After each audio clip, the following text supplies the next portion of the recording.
Hey guys, welcome back to another episode of the Ridgeback Rumble Talk, and I'm joined with Ash Koly. I swear you do that thing every single time. Oh, Julia, yeah. How are you doing though? Good. I'm good. Life's life, but I'm good. Yeah, I'm just rolling, Just going. rolling with it. Yeah, almost towards the end of the year, end of the semester here. So I'm just trying to do the best we can, finishing up school. Luckily, we get to be training right now to kind of keep us sane through it. But Yeah, great. When did you guys resume training though? when do we resume, or what do we? Yeah, well, I don't. It's not really like a full like training sessions as we go now. Like it's not Monday to Friday, which we normally would be in season. It's only like Tuesday, Wednesday, Thursday. But a lot of teams and a lot of schools aren't doing that. So we gotta be pretty grateful for what we can get, and we'll take what we can get right now. But it's honestly going pretty well. New coach this year, so we're really focusing on kind of getting the team bonded with that and like used to the way she's going to teach us how to play, and already getting like a lot of information, already learning a lot of new stuff so far. So even though it's not what we're normally used to, we're actually getting, I'd say, quite a bit out of it so far. Okay, that's good news, man. I guess we could talk about that too, honestly. The new coach, new philosophies, what the vibe is like in the team and whatnot. But I saw that you were number 22 this past season. I don't know if you kept that same number for this I year. did. You did? So why did you go with 22? Well, I actually didn't get a chance to choose when I came in my first year. It was just given to me. But my favorite number of all time has always been 7. I've always been 7 since a kid. But I tore my ACL in 2016 when I was with club, and I kind of wanted to change my number, kind of want like a fresh start. So I changed it to 19 because that's what my dad wore. My dad played provincial basketball, and that was his favorite number. So I wanted that originally coming in, but I was given 22, and I honestly thought it was a cool number. Both my parents liked it, and they were like, just keep it. So I Yeah. did, and I think it's a cool number too. Exactly. It's become your identity now. Ash is just synonymous with 22. Yeah. So there's also something I noticed. I mean, you said that 7 is your favorite number, which is perfect. And you're from BC, Vancouver. Yeah. So you traveled about 4,387 kilometers down to Oshawa. That's a long journey. What was the motivation to come all the way down here to play soccer? I like that fact. That's some quick math. Well, I always wanted to play in the OUA. Coming out of high school and like knowing a lot about more about the teams out here, I always knew I wanted to play. Wasn't too sure where. I had some opportunities to stay in BC, but I knew I wanted to kind of move away and get a new experience. And honestly, I think coming out here is such a great decision. I love the league. I love the team. Love the school. So I don't know. I came out for my visit in May and my first year, and then kind of took a tour and just decided I was here. I think I was here for 3 or 4 days. And on the very last day, I just kind of decided and woke up that morning and just said, I'm just going to sign the contract and go with it and see where it takes me. So now I'm here in my 3rd year and enjoyed every second of it so far. So That's great. That's a very nice transition. You just felt like home, and then of course this is a new home as it is. yeah, obviously tough. Like I was pretty homesick my first year and I had to get used to it, and obviously new place and everything. But honestly, the girls that I first moved in with and the team my first year, everyone was great. It made me feel like right at home, and tons of cool. I actually knew like people that I had met in high school who were from here originally, so I knew some people like outside of campus. So it was cool to be able to come here and like kind of feel a little at home with those people. So but Okay. it's a good decision. Yeah, good, 100%. Good. I mean, I was gonna even ask you, like, did you know anybody coming in? But you already answered that question to an extent. But are there, for of course, new teammates coming in every single year, just like how you came into? Does Mm-hmm. the women's soccer team have any sort of tradition for new students coming in to the squad? Um, Honestly, we're pretty nice. We're a really nice team. I think everyone just kind of gets their fair share of jokes and jabs thrown at them because our team is I'd say we're a pretty funny team. We like to have a lot of fun. But I would say one of the things a lot of the rookies do have to get used to coming in is a lot of dancing in the locker room. Like we have a lot of dances. Got a lot of songs that we have like specific routines to. So that's one thing. You're coming in as a rookie, you got to learn how to dance. You got to come out of your shell a bit. There's definitely some of them that took a while last year. But as soon as they were down to have fun, it was a great time. But that's always one of the locker room dances. That's sick. That does sound like a very fun environment to be in. It I think is fun. I saw like this video. I know Georgia was like one of the best dancers apparently. Yes, G has the classic Soldier Boy dance. Oh my gosh, it's That's you can't go a game without G cracking out her Soldier Boy dance in the locker room. She's definitely a legend for that one. What's your favorite dance move then? Are you one of like the major dancers on the team? I didn't used to be my first year. I kind of used to sit there. I was like one of those ones I was kind of just like, I don't know if I should dance or not. But yeah, now I'm a little more fun with it. But favorite dance move, I don't know. I'm not a great dancer. I kind of just move around the locker room. A lot of yelling, a lot of shouting. Yeah. Probably there's one a couple of the girls always do. I know Nicole and Mel always do it. It's like the dance with your feet. It's like you tap your feet in the inside and then the outside and you kind of like go around each other in a circle. Maybe I'll find a video of them and I'll link it to you one day. But Send that over for sure. All right. Speaking of teammates, by the way, though, let's paint the scenario. Let's say you're going down for an away game anywhere. I don't know, York, go off wherever it is, and then of course you know how you have the 2 seats on each side. If you were to pick a seating partner, who are you gonna go with? Who's like the go-to person? well, I gotta go with Julia Lestro. Why? Yeah, she's been my roommate since I came here, and she's one of my closest best friends. It's like I don't know. It depends on who we have going on road trips because sometimes if we share the bus with the men, then we got to sit right next to someone, and then sometimes if we don't, you get our own seat. And the chance that anyone gets to have their own seat, they take it. So, but no, Julia's just she's like my right hand man. She's like just took me under her wing day one when I first came here. She's like a big sister to me. But yeah, we have tons of fun together. We have like songs that we listen to before we get off the bus and head to the locker room in the stadium or wherever we're going. We always play like the same 2 songs. It's What are those two? yeah, song. It's it's Blake Shelton. God's Country is my favorite song, and then hers is oh my god, what's it called? It's that song by Sia. Hang on, wait, let me look it up. Yeah, search it up. Let's get that. Oh my gosh, it's in my pregame here. Pregame playlist is always a must on the bus too. Of course, you got to get it right mindset every single time. Oh my gosh, Unstoppable. That's her song by Sia. Yeah, I always blast that one through the headphones. So she's tons of fun to sit with. But honestly, anyone on the team, we always end up talking to each other, yelling on the bus anyways. So. Yeah, that's great. It's a nice community, of course, like I can tell within the group. And now looking more as you as a player, Ash. So I saw that you were a midfielder, which is pretty awesome, right in the middle, controlling things. But how did you get into soccer just in general? And why did you gravitate towards such a position? Well, I always played from when I was younger. When I grew up in BC, I grew up in Whistler.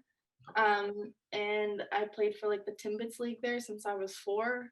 So I always did that. I did a bunch of things, did t-ball, soccer, hockey, just random stuff. But it was when I was in elementary, I think I was in grade 5 or 6. I was playing both ice hockey and soccer. And I had tried out for like an HPL team for the BCSPLs, like we have our high performance in BC. I tried out for that, and then I tried for a high level of hockey too. And I actually got emails at the same time on like both day saying that I had been accepted. So my parents had dropped me off at school that morning. They said, we need you to choose one because we want to focus on something. Like, we know you love them both, but by the end of the day, when we pick you up, we want you to have an answer. So at the end of the day, my dad picked me up and I said, yeah, I think we're going to stick with soccer. And then kind of just went from there. It was like a really quick 1-2 decision, but I think I had an instinct that I always knew I liked soccer a little more. So I chose from there and then never looked back. Loki, I would have chosen soccer too. I mean, ball is life. Soccer is the way. Love hockey. It's good sport to watch. I always love watching the men's and women's teams. I go to almost every game when they're at home here. So I had some really good friends, Cass and Nat and Chelsea too. They're graduating and gone now, but yeah, soccer was always where it was at. That's clutch. I respect that. Yeah. So for you, looking back at maybe your season or even just, I guess, recent years, I'm not going to go as far back as when you were 4 or whatever. But recent years playing soccer, what would you say is a major highlight that you always remember And what's like a major moment that you want to forget so badly that maybe you had a major blunder? What would you say are those two moments? You're bringing up some memories. Wow, 3 years flew by. I can't believe it's been 3 years already. I'd say my first year, a highlight was definitely getting my first start against Nipissing in our first OUA round of playoffs. Okay. Unfortunately, we did lose that game, but it started out really good. We had a really good first half, but I think I was given the start, and I was told to be starting in the locker room that game, and it was never really like a huge deal for me about starting and all that stuff, because you just go out there and you make an impact whether you start or you finish. That was always kind of the motto of our team. That's always been my motto, but to kind of get like the acknowledgement of trust from like your teammates and your coaches, and for it to be my first OUA start was really exciting. And I was really proud of the way we played that game. We always look back and it was unfortunate that we lost, because that was a tough one to swallow, but we played really well. And from all the work we had done up until that point in the season, I was just really, really happy with that game. That was a fun game for me. I'd say a thorn to my rose. I don't know. Quite a few losses we took in the chin. I don't know. I don't want to say something too embarrassing. I haven't scored an own goal yet for OUA. Cross my fingers, knock on wood, I don't. I do specifically remember from my first year again. It was actually my first game I played. We were against U of T and we were away, and I kind of like caused the goal. That was probably like the worst start I could have had to my OUA career. I made a tackle at like the 40-yard line, I'd say, and it was like a 2-footed tackle, so it should have been a yellow card. It was, and then on that tackle, on their free kick, they scored a goal, and then I got yanked after that immediately. So it was a little embarrassing. I kind of had to learn the tough way coming into OUA. Definitely a lot of tough girls. Got to be smart with your tackles and everything. But I definitely took it as a lesson. I definitely learned my lesson from the first game out. But those are two memories I have. But learn from them both. Exactly. I like how you just like flipped it around. You just made it a lesson right there and then. Well, can't change it. Already happened. So it doesn't have to be an embarrassing moment. You grew from it, so that's what's important. So let me kind of paint a scenario for you. Another one. Don't turn around though.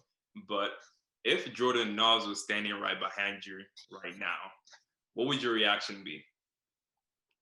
I don't know. I think it'd be pretty chill because I wouldn't want to be like one of those crazy people. But honestly, I'd be very excited to be able to like have a conversation with her or anyone from that kind of professional level. But yeah, I'd be pretty stoked to have some nice conversations about football with her. I think I love the way she plays football. She also tore her ACL before the World Cup last year, so I watched her whole journey go through that and related to her and how she was feeling in the sense that way. And yeah, I've always followed England national team, and I always loved the way that she plays. So I think she has a brilliant football mind, and kind of like always saw the way she played in her position and tried to take some tips and pointers from her. So that'd be a pretty fun person to talk to. Definitely. So what would you say would be the very first question you asked? No pressure. I don't know. What's the first thing that comes to mind? Probably ask her to play a little 1v1, pick up some moves, learn a couple of things. Yeah. Probably ask her experience like at previous international games and World Cups and Olympics and things like that, and just ask like her experience and her favorite moments or her worst moments and stuff, kind of like same kind of conversation. Just kind of see how she's experienced life at that level and how she got there and her journey and everything, because yeah, I think she's earned quite a bit of fame that she's gotten. So yeah, definitely. I mean, just kind of take a part of mind, learn a thing or two, implement it in your own game. Yeah, bro, that's the way to go. Very, very smart move. So I know you said that you like the England national soccer team, but do you also watch club football as well? Do you have any favorite soccer teams that you also like to watch? Yeah, I grew up watching a ton of club football. I used to go to Whitecaps games all the time for MLS. I used to go with my parents. That was like one of our favorite things we got to do every weekend. So I loved going to those games. Love following the MLS. Always loved following the NWSL. Like as soon as I like had been aware enough as a kid to realize that women were playing professionally in the NWSL, I followed that from day one. My favorite team was Portland because I went on a team trip to Portland with my club team in 2014. And we got to train at the Portland campus. We got to go to the game for the Portland Thorns. I got to meet Kaylin Kyle, Christine Sinclair, all those girls. So really cool experience. Been like a Portland Thorns fan from day one. Followed that. And men's soccer, I love men's soccer too. But I'd say the WSL in England and the NWSL I follow the most. I honestly love watching women's soccer because you can kind of relate to it more. But obviously I watched any soccer that's on, but always followed Arsenal for Women's Super League in England, and then always followed Portland for NWSL. That's great. That's great then. I like how you kind of watch everything all together, and I really appreciate the fact that you really support the women's soccer as well too. Yeah. Really go for that too. That's respectable for sure. Yeah, it's awesome. Well, Julia's sister, Jordan Listro, she now plays for the Orlando Pride. Okay. So yeah, it's cool to watch her and cool to watch with her family and everything. And everyone's really proud of her. So she plays for Orlando. So we watch those games whenever they're on, and their season's over now. But really cool to kind of like see people, play in that league and follow that. So it's a great league. Yeah, for sure. See people play on the highest level and then just appreciate the game altogether. Yeah. Okay, I have another question for you. And now, of course, you attend lectures. You're attending lectures virtually. You've attended lectures in the past. You're used to the whole school orientation. Mm-hmm. But now I want you to stay in the place of your professor. And instead of talking about maybe anything like exercise or like physics or any of those random school topics, I want you to give us a 1-minute lecture on chocolate. Oh my God. I knew I shouldn't have put that in there. I knew I should have lied and said it was like, I don't know, a burger or something better than chocolate. Okay, well, not gonna lie, I personally have a problem with chocolate. Obsessed with it. Like it's bad. You can ask any of my roommates. You can ask any of my teammates. I don't know what it is. I think my mom always told me stories when I was little. My grandma used to feed me like the Thin Mints.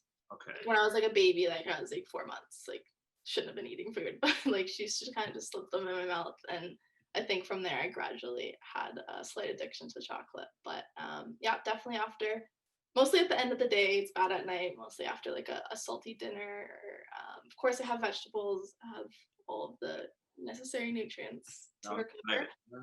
But I will treat myself to a piece of chocolate or 8 at the end of the night. So I don't know. It's my guilty pleasure. I don't take it. I try to be healthier with it. I try to do like dark chocolate and like 80% like raw cacao, stuff like that, like the healthy weird stuff. But I have no shame. Yes, I like respect. Just no shame about it. If you like it, then embrace it. Yeah. So what would you say, let's say for somebody who is not well versed in the world of chocolate and is trying to be an expert in terms of choosing the right kinds or just trying out new varieties they've never had before, what would you say is a good place to start? Or rather, what are some of your favorite recommendations? It's a broad area. I could really go for anything. That's the true problem. I don't know, if you're trying to be a little more healthier, I'd introduce you more into like the Lindt section of chocolate. Like the dark chocolate mint and the dark chocolate orange are my personal favorites. Anything where it's like you kind of have like some almonds or fruits incorporated in it, so it's not like too healthy or too bland. If you're going for the sweeter side, I always hit up Reese's Cups, Reese's Pieces. Oh my gosh, Hershey's cookies and cream. Yeah. That's like the cluster ones. They come in like those little cluster balls. Yeah. Oh, they're so good. It's like their weakness.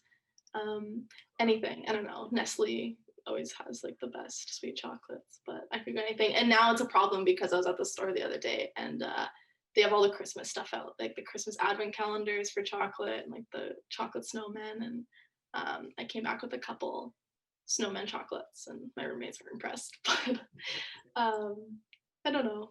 Anything. I recommend anything to anyone. That's great. I like how you have such a wide knowledge structure altogether. That's Just very because I'm craving it, my mind goes through, okay, what do I want tonight? But all in moderation. It's okay to have a little treat here and there. as long as it's balanced, have a balanced diet alongside it too. I mean, Balance. that's something amazing that you know about you. You also said that you were bilingual. You said that you learned French as well. You can speak that too, which is pretty great. So, what other secret talent do you have that people don't really know about you? I wish I had more. I don't think I'm that interesting as far as it comes to secret talents. Or I actually, don't know if I have any secret talents. I think I have one for you. So, I kind of heard this through the grapevine from one of my boys that you're pretty good at FIFA. Is that true? Jeez. I mean, if you want to go back and check out the Campus Cup we had with their I'm not gonna say we played bad, I think we had a good game there. No, FIFA's fun. FIFA's tons of fun. Yeah, I enjoy it in my spare time when I have an hour or two away from homework. It's a good time. I love FIFA. I don't know. I wouldn't say I'm great. I wouldn't say it's a hidden secret talent, but it is tons of fun to play. Okay, fair. Just something like just to pass the time sometimes and whatnot. Yeah. Is there anybody in your team that's better than you, or are you the best in the team?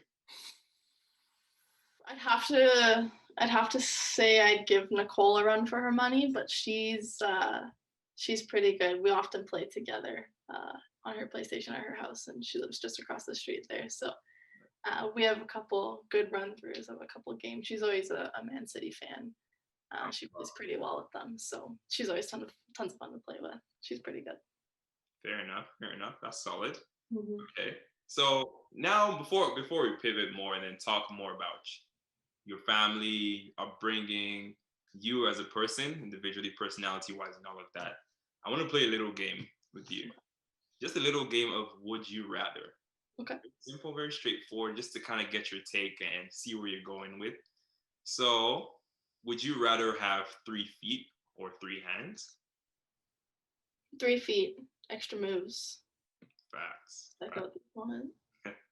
Would you rather lead the league in assists or goals? Assists. Assists. Okay, that's great. That's great. So, let's see.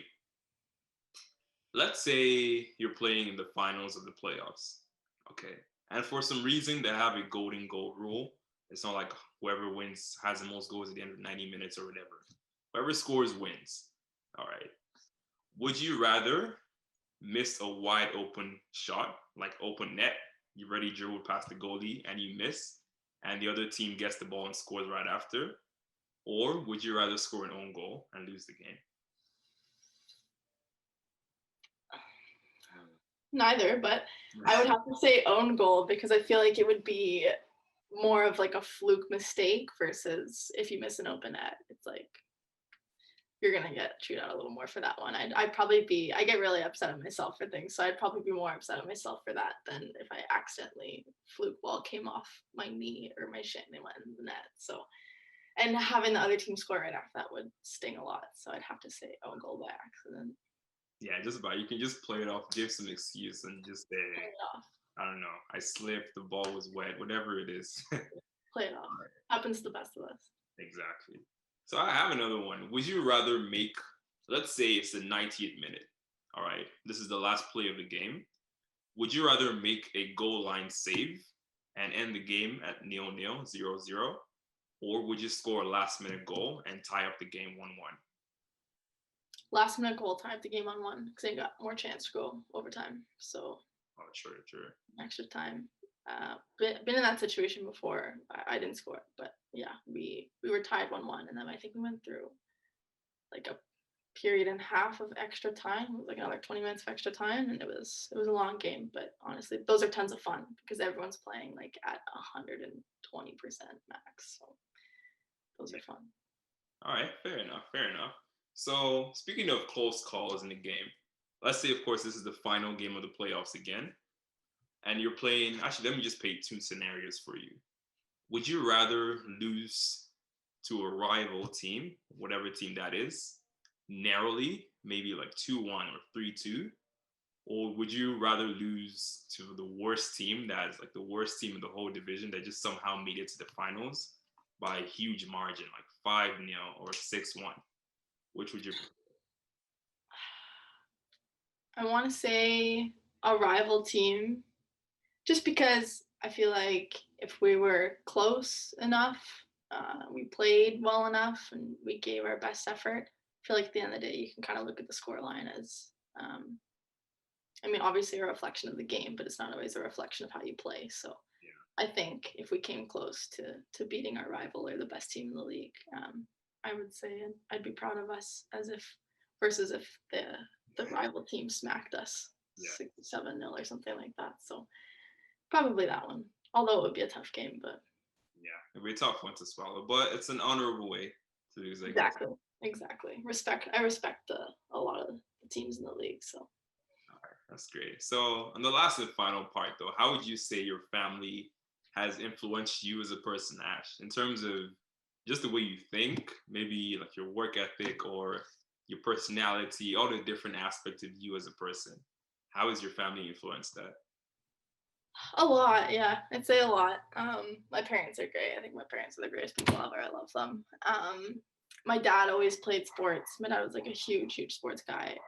Skied a lot of like extreme sports, played basketball. So his love for sports, he always instilled in me from a very young age. So I always kind of followed in his footsteps in that sense. He would always be the first one to take me out to the field and put extra work in, or he'd be out there late nights. I remember I used to like jog around the outside of a park that was near my house, and I would have to.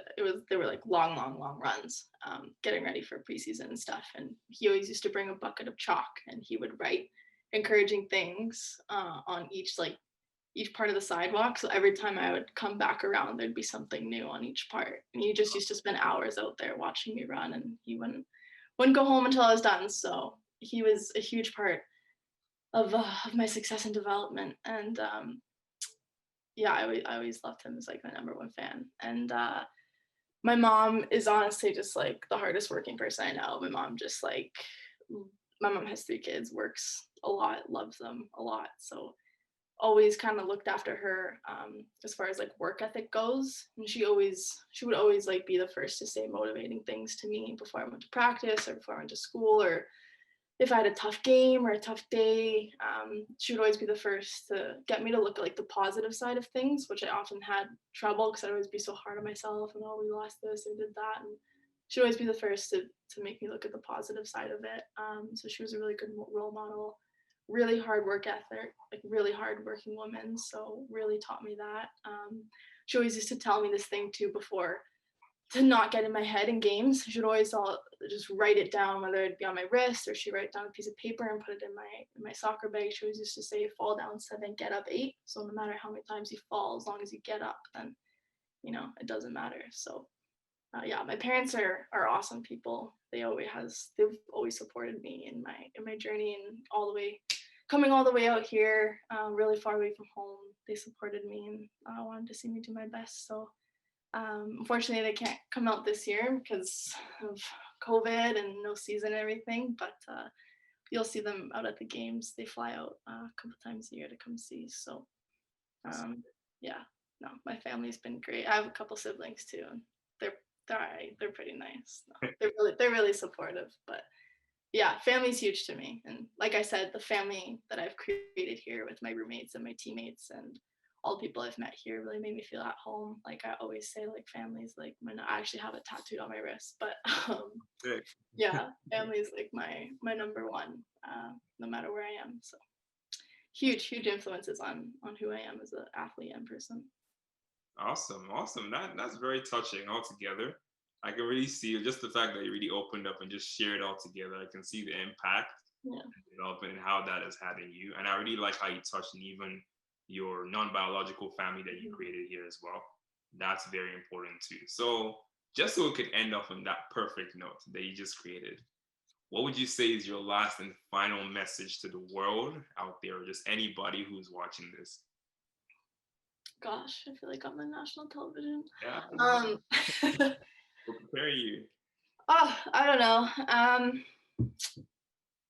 do what makes you happy. I feel like at the end of the day, especially honestly, I feel like in these times that we're going through where it's very uncertain and new and interesting, difficult times that we're going through, I honestly say just find the things that make you happy and remember what you're grateful for. I was actually talking to Ramin about this, the men's head coach, the other day as I was leaving practice. He was just asking how things were going and with school and life, and I said, "Good, just focusing on the positives." And he just reminded me, like, you always have to focus on the positives, focus on the things that you can be grateful for, and the things that you do have in life. And it's not about what you don't have; it's about what you have and what you can kind of make from that. And I think now more than ever, that's something everyone kind of needs to remind themselves about, is that things will get better, but you just focus on what you're grateful for now, and yeah, hope the best is yet to come. Exactly. I would say. Great advice. There's always light at the end of the tunnel. And Always. make the most out of every situation that you're in. And of course, thank you so much, Ash, for making the most of this interview. We learned so much about you. I know at the end of your interviews, you always did that high five thingy. I know Let's do a virtual. now Virtual. virtual, but either way, high five to you. Awesome. Thank you very much. Thank you so much, guys. Hope you have a great night.